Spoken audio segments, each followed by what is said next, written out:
São muitas crianças que foram sequestradas, que foram deportadas à força. Agora recebemos jovens de todas as regiões do país. Queremos todos de volta para casa. Quero que as crianças voltem ainda sendo crianças. A história está se repetindo. A Rússia está desencadeando o que só pode ser descrito como horrores cruéis em partes da Ucrânia.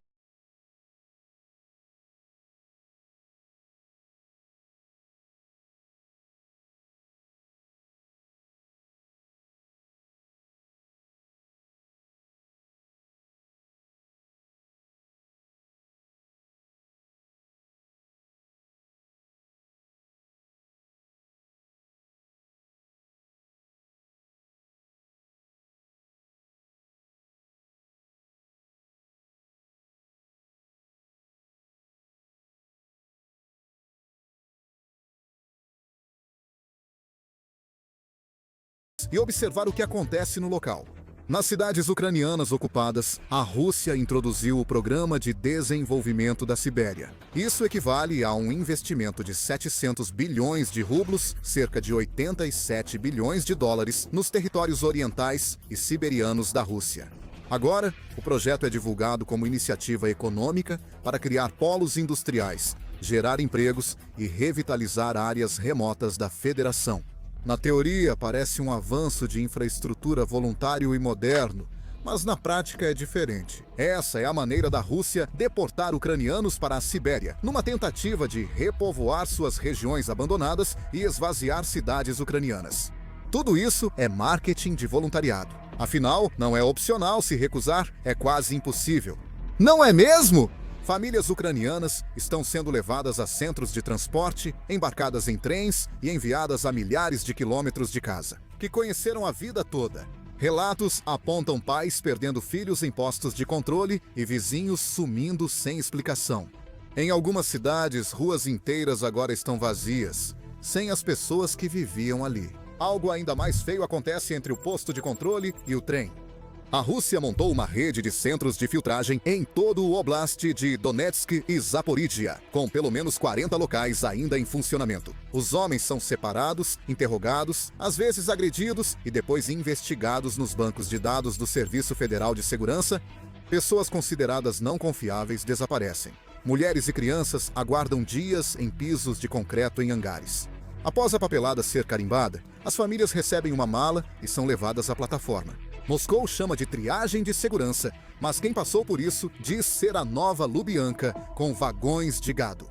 As autoridades russas seguem dizendo que é questão de oportunidade, mas quanto mais se investiga, mais evidente isso se torna. Isso não tem relação com ajudar regiões remotas.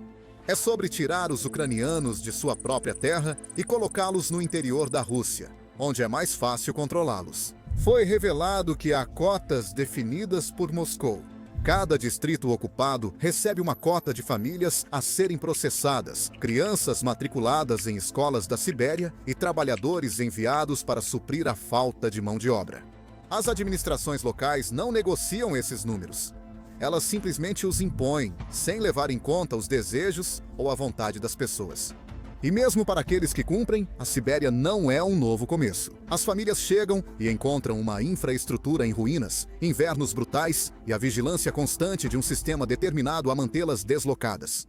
O que parecia uma oportunidade virou exílio. O programa da Rússia não é reassentamento, mas remoção forçada com cotas, afastando pessoas de suas vidas. É uma engenharia demográfica silenciosa e implacável em toda a Ucrânia ocupada. Por mais estranho que pareça, isso não é novidade. Isso é o que torna tudo tão assustador. A história se repete e os ecos são impossíveis de ignorar. O que a Rússia está fazendo na Ucrânia, ocupada hoje, se parece muito com o que a União Soviética fez com seu infame sistema de gulags. Os gulags não eram apenas prisões, eram vastas redes de campos de trabalho espalhados pela Sibéria e outras regiões remotas. Milhões de pessoas, incluindo dissidentes políticos, minorias étnicas e cidadãos comuns acusados de deslealdade, foram capturados e enviados para o leste. A linguagem oficial pregava reeducação e trabalho produtivo, mas na prática era controle. Famílias destruídas, comunidades desfeitas. Pessoas eram forçadas a construir ferrovias, minas e fábricas em condições brutais, muitas vezes em regiões selvagens e geladas, onde sobreviver era uma batalha diária. Veja o Programa de Desenvolvimento da Sibéria. As palavras mudam, mas a lógica é igual.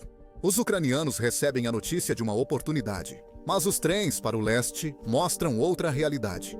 Assim como os gulags povoaram regiões vazias e impulsionaram a indústria soviética, as relocações atuais visam suprir a falta de mão de obra na Sibéria e esvaziar a Ucrânia. As cotas são estabelecidas em Moscou e aplicadas por soldados e policiais, assim como acontecia décadas atrás. Os adultos assinam papéis que mal entendem, e as crianças vão para escolas que anulam sua identidade. Famílias chegam a locais com infraestrutura destruída, invernos rigorosos e sob constante vigilância de um sistema que exige obediência. Os paralelos assustam. Antes era o Gulag, agora é deportação. Ambos, disfarçados de desenvolvimento, dependem do deslocamento forçado, destruição de comunidades e remodelação identitária sob pressão. Ambos usam a burocracia como máscara, escondendo a coerção por trás de documentos organizados e slogans oficiais. Ambos visam fraturar a resistência, diluir a cultura e consolidar o poder. Por isso, muitos observadores chamam de Gulag 20. Pode não ser igual aos campos dos anos 1930 e 1940, mas a essência permanece. Deportação, assimilação e controle seguem juntos. Cada família realocada faz parte de um plano maior.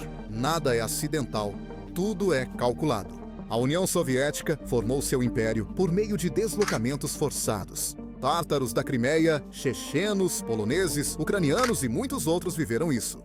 Atualmente, a Rússia adota o mesmo modelo adaptado para os dias de hoje. Nomes e slogans mudaram, mas o sistema permaneceu igual. O que ocorre na Ucrânia não é só política. É uma arma que transforma movimento em exílio, burocracia em coerção e oportunidade em controle. E quando você olha para isso através da lente da história, é difícil escapar dessa conclusão. Este é o Gulag. 21 vezes que as pessoas são movidas, começa a próxima batalha. A luta pela própria cultura. O projeto de russificação na Ucrânia ocupada vai além de trocar bandeira ou alterar leis.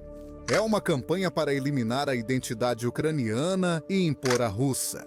Ferramentas simples, mas poderosas. Passaportes, controle de propriedades, novos sistemas escolares e deslocamento em massa, todos operando juntos como uma máquina. Após deportações e realocações forçadas, ocorre a russificação. Não é uma mudança cultural lenta ou acidental, mas um esforço planejado para transformar áreas ocupadas em partes da Rússia. A lógica por trás disso é muito direta. Se você consegue mudar a forma como as pessoas se veem, então pode controlar todo o resto que elas fazem. Medopol mostra isso na prática. Para sobreviver, é preciso se tornar russo no papel. Sem passaporte russo, não é possível receber atendimento médico, trabalhar ou proteger sua casa.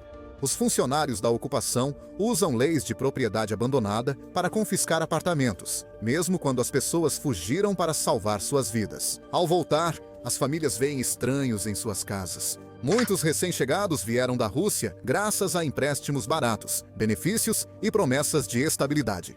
As escolas locais trocaram história e língua ucranianas por conteúdos russos, aulas patrióticas e clubes militares juvenis. A vida cotidiana lembra que ficar pode nos transformar em quem não escolhemos ser. A Crimeia é o exemplo mais claro de como as populações são remodeladas.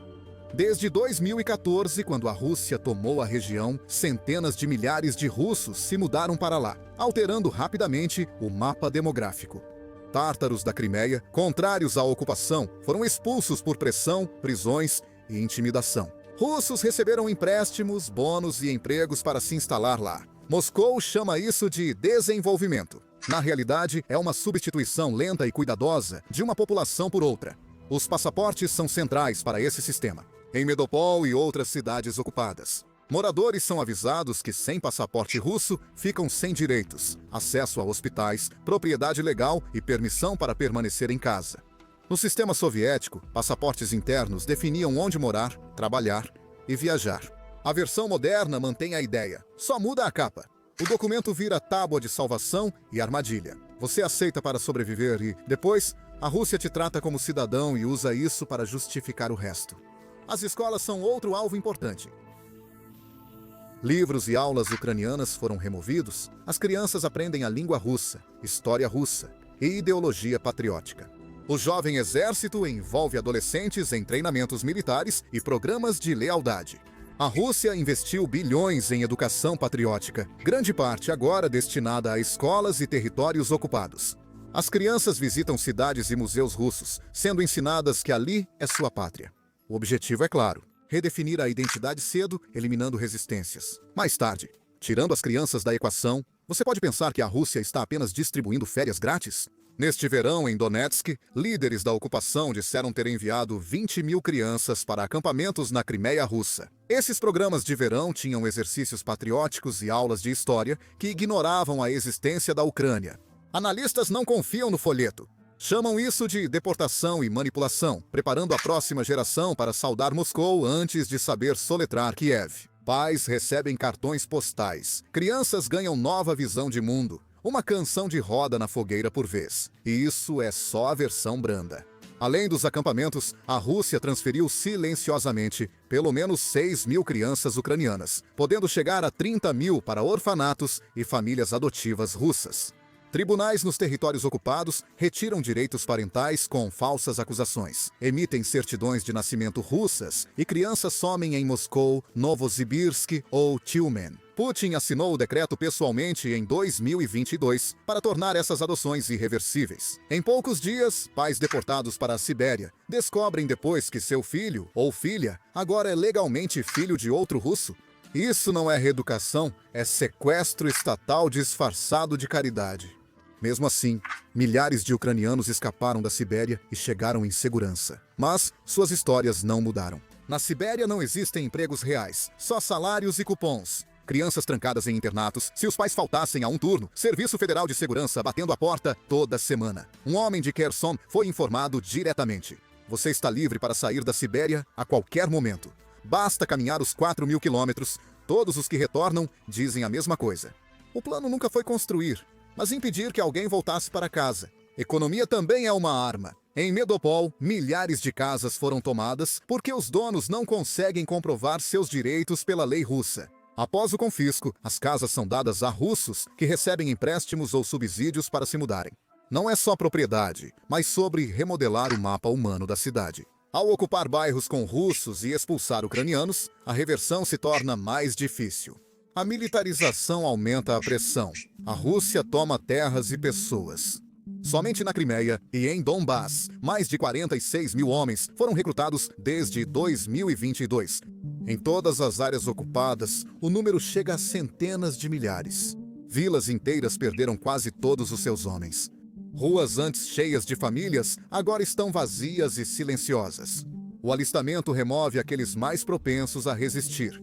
Uma vez recrutados, esses homens são incorporados à máquina militar russa. Eles treinam em lugares como Rostov e Krasnodar, vestindo uniformes russos e recebendo comandos em russo.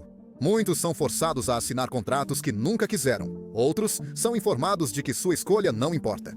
Isso também é usado para quebrar a identidade. Um homem recrutado em Lugansk ou Kherson não é mais tratado como ucraniano. Ele é reclassificado como russo e usado para lutar em uma guerra contra o país de onde veio.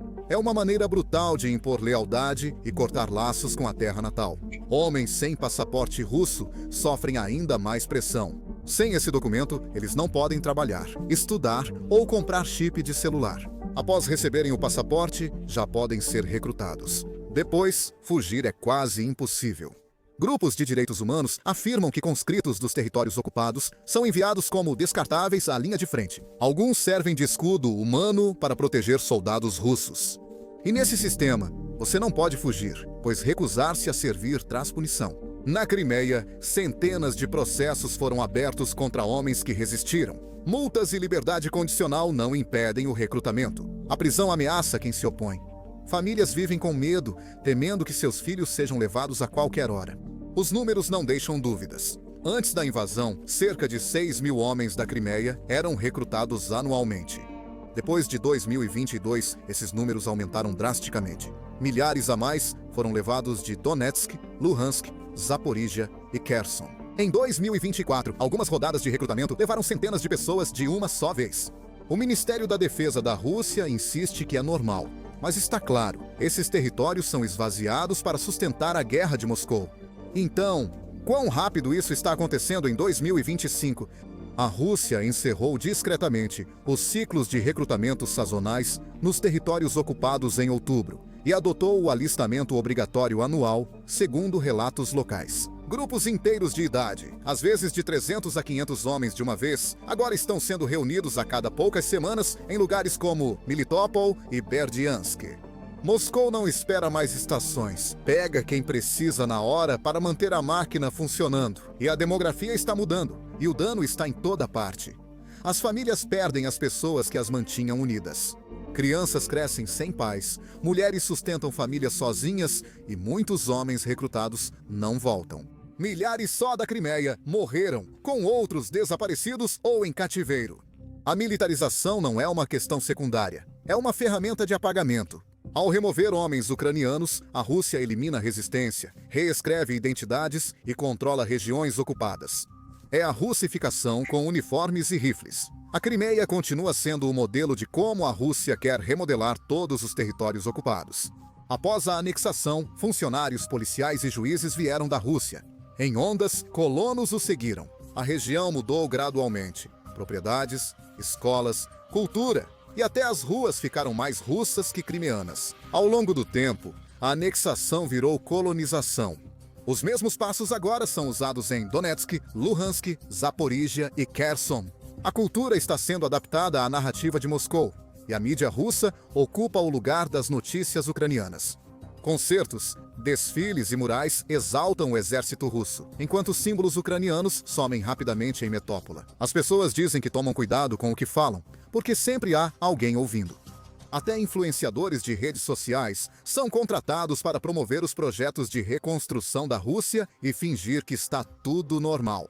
A russificação é importante pois vai além da cultura, sendo um ataque à identidade. Se as crianças crescerem falando russo, aprendendo história russa e tendo passaportes russos, Moscou acredita que elas vão deixar de se ver como ucranianas.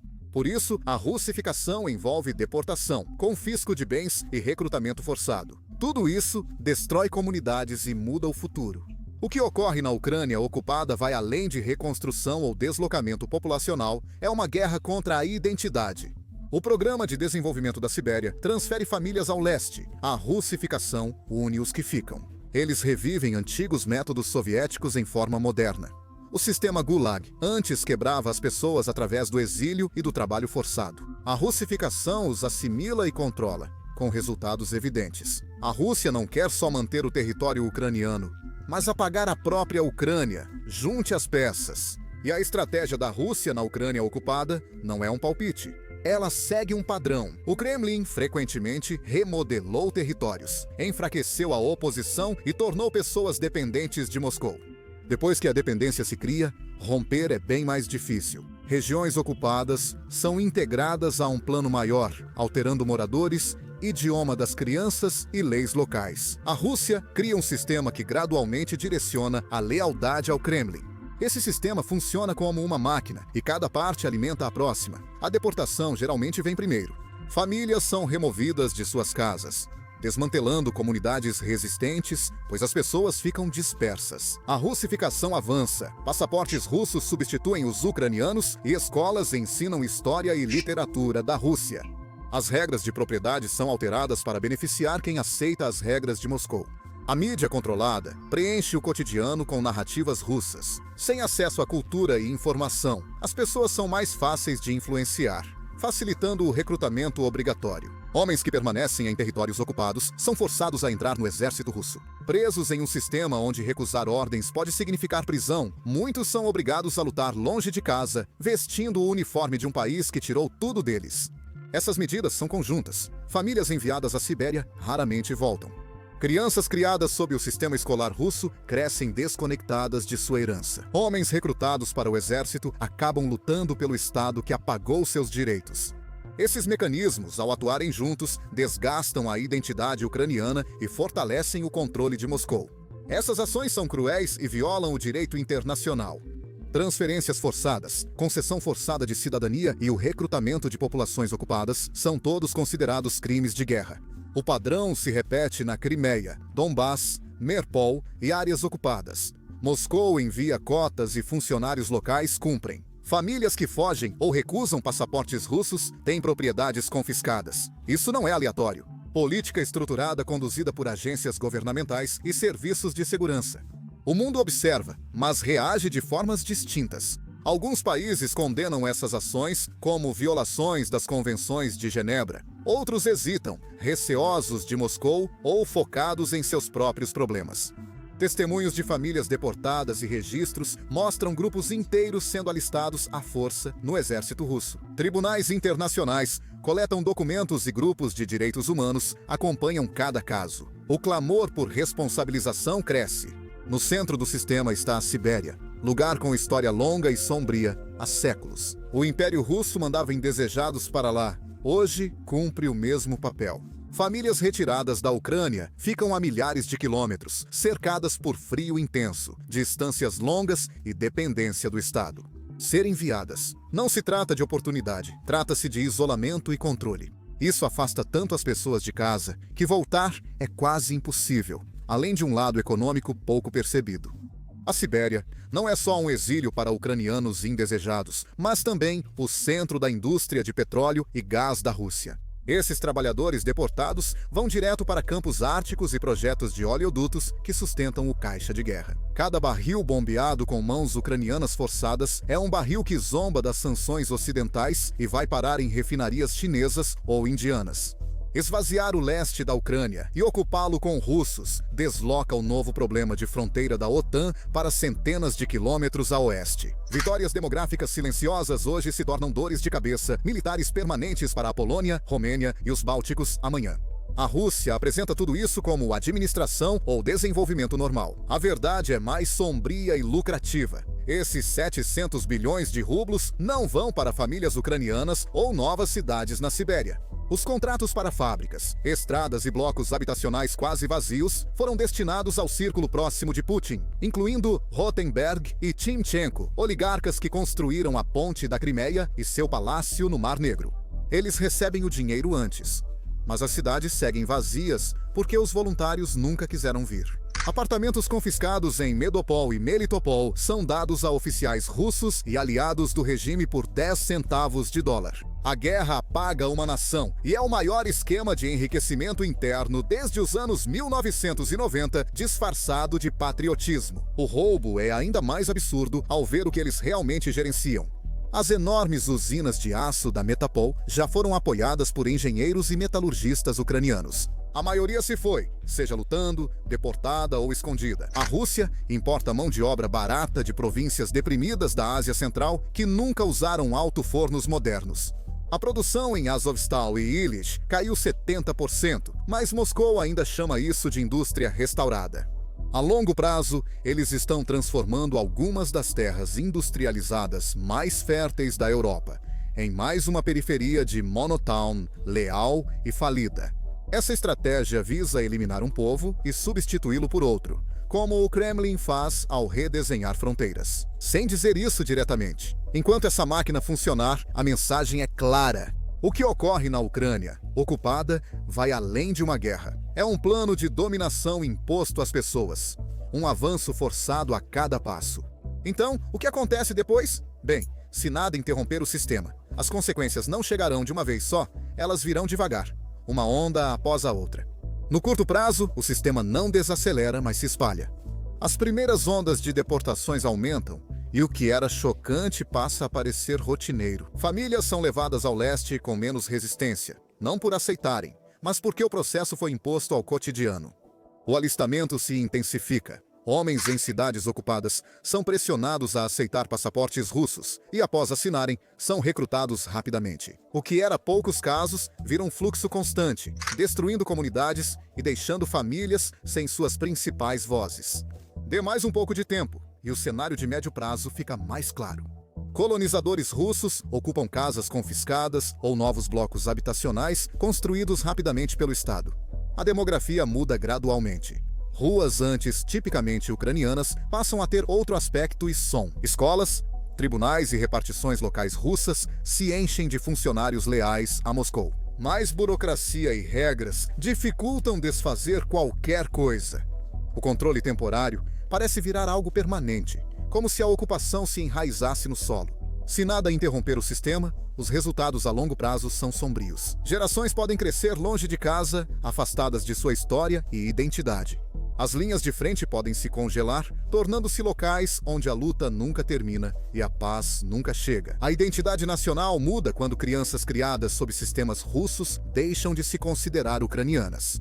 Com o tempo, a cultura é apagada, a identidade é reescrita e o mapa muda sem que ninguém precise fazer um anúncio oficial. Não me entenda mal, apesar da gravidade, há formas reais de desacelerar o sistema.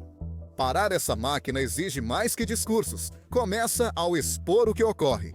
Com mais evidências, Moscou acha mais difícil se esconder atrás de desculpas. Sanções ao Estado e aos funcionários que lideram o sistema podem desacelerar as coisas. Acusações em tribunais internacionais elevam o risco para quem aplica essas políticas. Maior pressão dos aliados, política e econômica, eleva o custo de operação da máquina. Nenhuma dessas respostas é fácil, mas juntas, elas podem quebrar o ciclo antes que ele se consolide. O que ocorre nas áreas ocupadas também é importante. Um professor continuando as aulas de ucraniano em uma sala silenciosa, uma família mantendo sua língua e tradições vivas em casa, vizinhos ajudando uns aos outros a sobreviver às relocações. Esses pequenos atos constantes racham o sistema, atrasam a mudança cultural e preservam a identidade onde a resistência aberta seria reprimida. Cada ato de preservação mostra: é possível mover pessoas, mas não mudar quem são de repente. O perigo real aparece quando ninguém resiste. Famílias podem nunca voltar, crianças crescer sem lembrar da terra natal e cidades mudarem tanto em população e lealdade que mal se reconhecem.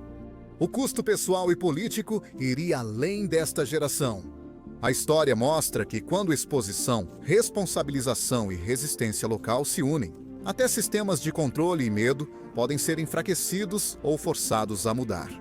É por isso que isso não pode ser ignorado. Russificação e recrutamento não são aleatórios. Juntos, moldam o cotidiano, reescrevem a cultura e consolidam o controle duradouro. Cada parte reforça as outras, cada passo mantém a máquina funcionando. O mundo não pode permanecer à margem. Exposição, pressão e responsabilidade importam. Quem resiste silenciosamente no local precisa de apoio, pois são a última linha que mantém a identidade viva. Se essas políticas não forem contestadas, o dano vai ecoar por gerações. Mas se a verdade for enfrentada diretamente e houver ação, ainda há tempo para proteger as comunidades, preservar o patrimônio e defender as vidas que estão sendo reescritas todos os dias. O que está acontecendo na Ucrânia é tanto um aviso quanto um chamado urgente para agir. A história não só se repete, mas também é usada como arma em tempo real. As escolhas de agora definirão se as crianças nessas políticas herdarão medo e deslocamento, ou a chance de recuperar sua identidade, sua cultura e seu lugar no mundo. O tempo está passando e a atenção global é a primeira linha de defesa. Um problema de vídeos mostrando ataques de drones é que, mesmo sem ferir soldados russos, ainda há questões a considerar. O YouTube costuma desmonetizar ou restringir nossos vídeos.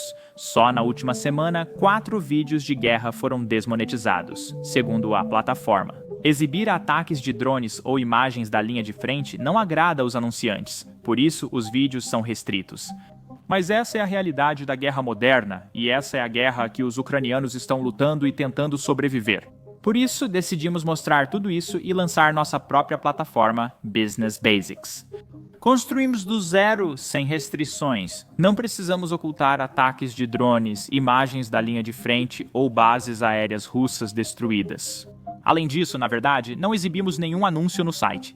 Dessa forma, não precisamos nos censurar só porque os anunciantes não estão satisfeitos com o que estamos cobrindo. Financiamos o site com seu apoio, não com anúncios. Se você valoriza esse tipo de cobertura, contribua. E você quer assistir aos nossos vídeos sem censura e ter acesso a conteúdos extras que simplesmente não podemos postar aqui no YouTube, então com certeza junte-se a nós em basicsinsider.com. Você também pode clicar no link na descrição ou escanear o código QR que está na sua tela. Ao se juntar, você pode ver todo o conteúdo já publicado e os vídeos futuros. Além disso, você estará apoiando nossa cobertura e nosso canal, então muito obrigado. Meu nome é Sam e vejo vocês no próximo vídeo.